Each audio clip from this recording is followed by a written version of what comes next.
नमस्कार दोस्तों, जय हिंद। आज हम एक ऐसे व्यक्तित्व के बारे में चर्चा करने जा रहे हैं जिसने मुगल सल्तनत का 350 साल का साम्राज्य खड़ा कर दिया। मैं बात करने जा रहा हूं मुगल सल्तनत के संस्थापक और जिसने मुगल सल्तनत की नींव रखी, जहीरुद्दीन मोहम्मद बाबर की।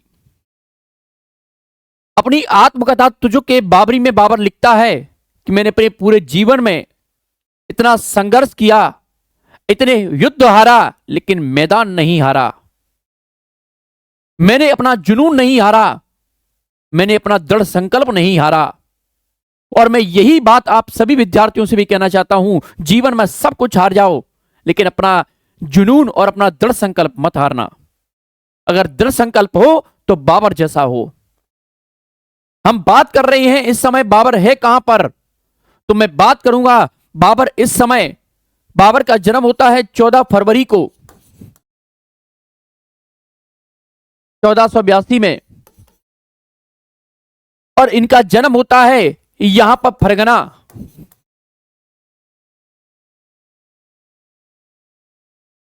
और ये व्यक्ति लगातार जीत की ओर अग्रसर है। फरगना में यहां पे जन्म होता है और ये जीतना क्या चाहता है, यहीं पर हमें यहां पर एक जगह दिखाई देती है, उसे बोलते हैं समरकंद। समरकंद जीतने के लिए व्यक्ति इतना लालायित है कि एक दिन जाकर के समरकंद में जीत लेता है। जब समरकंद को जीतने के बाद वापस ये बढ़ा है तो उधर पता चलता है कि फरगना में विद्रोह हो गया है और ये वापस फरगना पहुंच जाता है। जब ये फरगना पहुंचता है तो ये फरगना भी इसके हाथ से निकल जाता है और समरकंद भी इसके हाथ से निकल जाता है। जब ये दोनों स्थान इसके हाथ से निकल चुके हैं तो इसके हाथ में कुछ नहीं रहा है मेरे भाइयों। इसके हाथ में सिर्फ और सिर्फ एक ही चीज थी, वो था दृढ़ संकल्प। और ये व्यक्ति उसी दृढ़ संकल्प को लेकर के आगे बढ़ता है और आगे यहां से बढ़ता हुआ यहां पे काबुल पहुंचता है। और काबुल कांधार की सीमा बनाते हुए मेरे प्यारे बच्चों ये पहुंचता है पाकिस्तान, जो के पंजाब में। और ये पंजाब से इसे एक ही चीज जगह दिखाई दे रही है जहां पर इसको आश्रय लेना है। वो क्या है? वो है दिल्ली।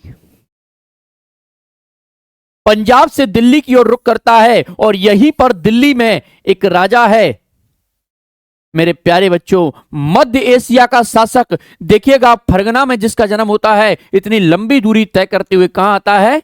यहां काबुल पहुंचता है। काबुल से दिल्ली पहुंचता है और दिल्ली मेरे प्यारे विद्यार्थियों, दिल्ली के में पहुंचते ही पानीपत के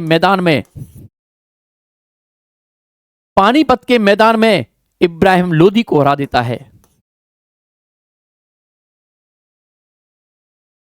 इब्राहिम लोदी को जैसे ही हराता है और मुगल सल्तनत की नींव जो है रोप देता है। और यह इसके बारे में विशेषता रही कि देखिएगा एक व्यक्ति जो लगातार, मैंने कहा इस व्यक्ति की इतनी पिटाई हुई है, यहां पर फरगना में इतना पीटा गया है इस व्यक्ति को। फरगना, उसके बाद तुर्कमेनिस्तान, उसके बाद कजाकिस्तान, उज्बेकिस्तान, और इस सीमा पर इतनी पिटाई हुई है। और पिटाई खाते खाते खाते खाते व्यक्ति, लेकिन दृढ़ संकल्प है इसके बारे में, और आते हुए दिल्ली पहुंच जाता है और पानीपत के युद्ध में इब्राहिम लोदी को हरा देता है। तो मेरे प्यारे बच्चों, ध्यान रखना एक बात को, अपने हौसलों के तरकस में वो तीर जिंदा रखना है जिसे लक्ष्य वेदी बाण की तरह हम चला सकें।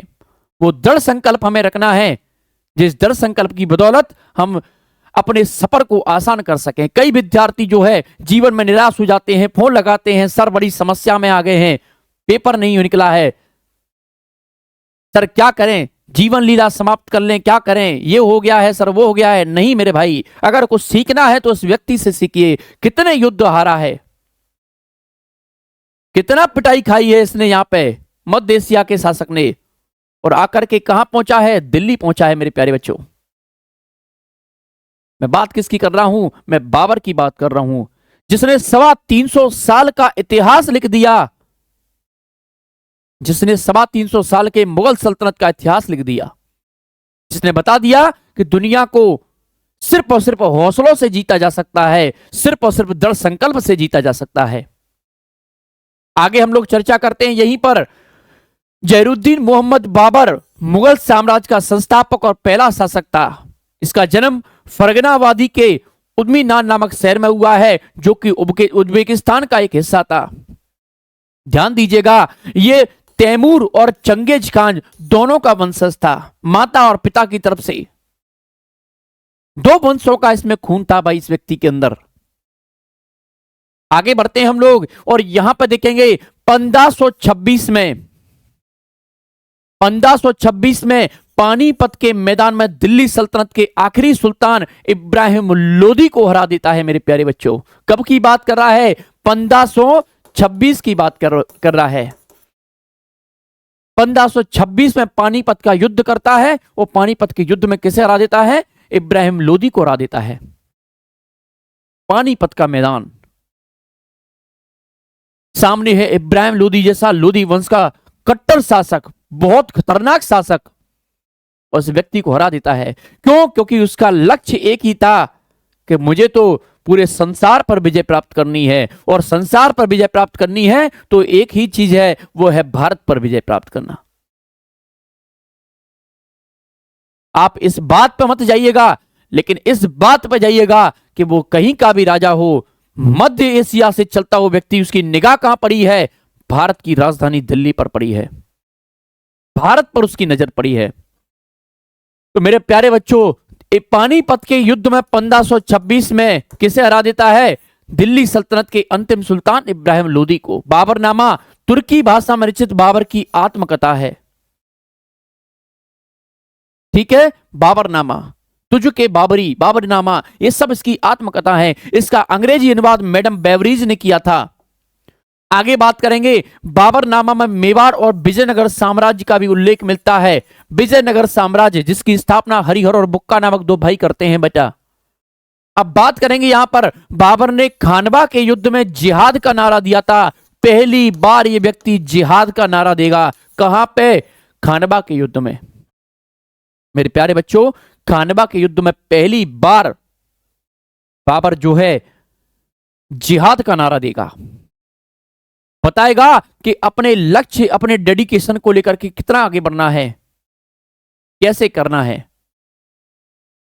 सर्वप्रथम तोपों का प्रयोग पानीपत के प्रथम युद्ध में ही हुआ था। बाबर ने पानीपत का प्रथम युद्ध में तुगलमा पद्धति का प्रयोग किया था, और इसी पद्धति का उपयोग करते हुए इसने क्या किया है? इब्राहिम लोदी को हराया है। मेरे प्यारे बच्चों,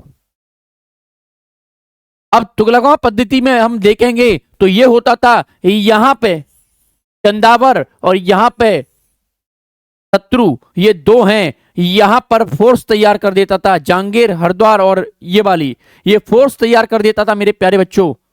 और यहां पर चार सिपाही और अपने कुछ पैदल। लगता था कि कोई है ही नहीं, बाद में पता चलता था पूरी की पूरी फोर्स भेज दी है इसने। इस तरीके से तुगलमा पद्धति का प्रयोग करने वाला यह शासक था। इसकी बेटी है गुलबदन बेगम, और इस गुलबदन बेगम ने ही मुमय्यान नामक पद्य शैली का जन्मदाता बाबर को माना जाता है। देखिएगा, मुमय्यान नामक पद्य शैली, ध्यान रखिएगा, पद्य शैली का उपयोग किसने किया है? बाबर ने किया है। 26 दिसंबर 1530 को बाबर की मृत्यु हो गई है। 4 युद्ध लड़ता है मेरे प्यारे बच्चों। 26 में पानीपत का युद्ध लड़ता है, 27 में खानवा का युद्ध लड़ता है, और 28 में चंदेरी का युद्ध लड़ते हुए, 29 में अफगानों के विरुद्ध लड़ते हुए, 30 में इसकी जीवन लीला समाप्त हो जाती है। लेकिन ये 4 युद्ध जो हैं, 4 युद्ध भारत के इतिहास में ऐसे युद्ध हुए जिसने मुगल सल्तनत को बहुत ऊपर तक पहुंचा दिया है। मुगल सल्तनत के बारे में बता दिया है कि मुगल सल्तनत की वाकई में, अगर मुगल सल्तनत को जो आज इतना बल मिला, उसका कारण सिर्फ एक व्यक्ति रहा, वो था बाबर। हम बात करेंगे आगे यहां पे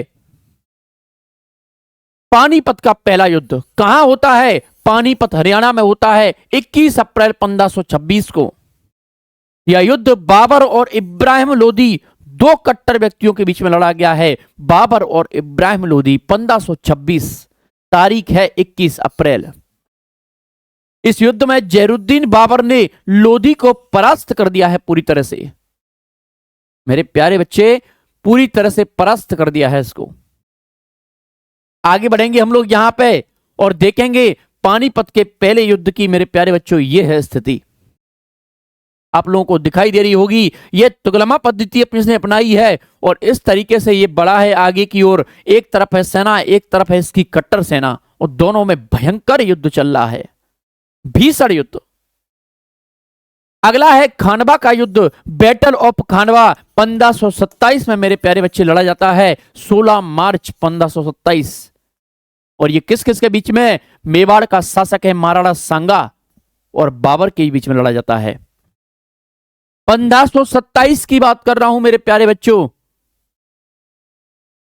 नदियां कभी भी, ध्यान रखिएगा, मैं एक ही बात कह रहा हूं बार बार, व्यक्ति इसके बारे में तुझके बाबरी में एक और बात यह लिखता है, किसने कहीं पर भी रोजा और इफ्तार कभी भी लगातार नहीं रख पाए एक जगह पर।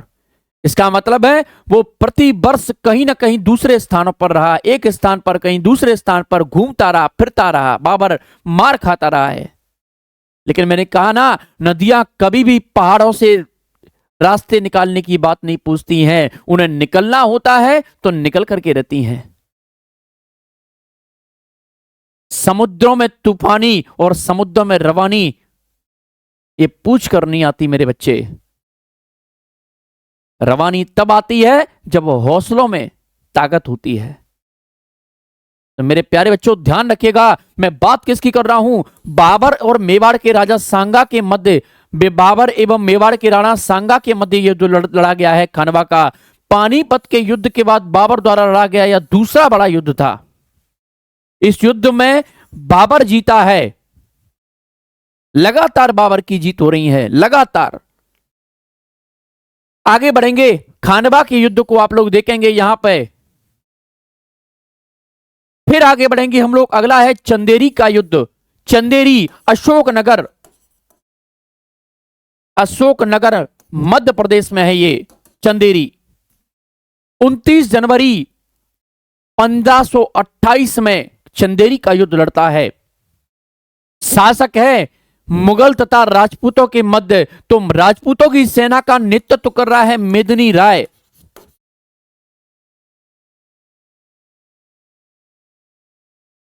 इसमें कहा जाता है कि इस व्यक्ति ने, एक वहां पर जगह है खूनी दरवाजा, क्या नाम है? खूनी दरवाजा। ऐसा कहा जाता है कि बाबर ने 1 लाख लोगों की हत्या इसी खूनी दरवाजे पर की थी। और ऐसा कहा जाता है कि बाबर जब इस युद्ध में चल रहा है तो उसके घुटनों तक खून जो है भरा हुआ है और वो तैर करके जा रहा है, ऐसा इसके बारे में कहा जाता है। बाबर अपनी बेगमों को साथ लेकर के जा रहा है, इतना खून देखकर मूर्छा गई हैं, बेहोश हो गई हैं वो। लेकिन बाबर चला जा रहा है और अंदर जाते ही जैसे ही लगता है कि अब जो है राजपूत शासिकाओं को जैसे ही लगता है कि बाबर जैसा आक्रांत शासक आ चुका है, जौहर कर लेती हैं मेरे प्यारे बच्चों।